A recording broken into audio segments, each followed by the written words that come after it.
ahli syurga ada kat rumah tak? Kata, tak ada. Maksudnya apa? Dalam rumah ni tinggal ahli neraka je lah. Ataupun benda macam Nabi SAW dia panggil apa? Tafa'ul.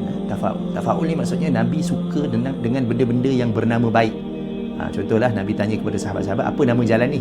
Jadi sahabat tu sebutlah nama jalan ni ialah apa-apa yang baik, benda yang baik.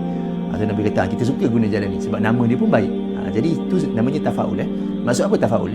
Kita mengharapkan kebaikan dengan mengambil keberkatan daripada nama dia, ataupun kita berdoa dengan nama dia lah, dengan nama benda tu baik.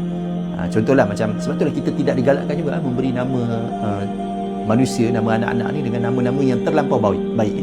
Contohnya macam apa? Contohnya macam kita bagi nama anak kita, contoh ahli syurga.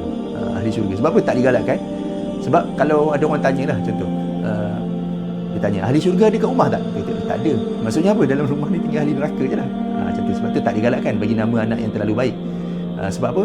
Sebab dia seolah-olah macam, kalau dia tak ada, tak adalah. Kalau dia buat benda jahat, macam dia ni orang baik yang buat benda jahat. Pelik juga perkataan je tu, tak kena. Tapi itu kita mengharapkan, tafa'ul, mengharapkan kebaikan daripada nama. Itu namanya tafa'ul.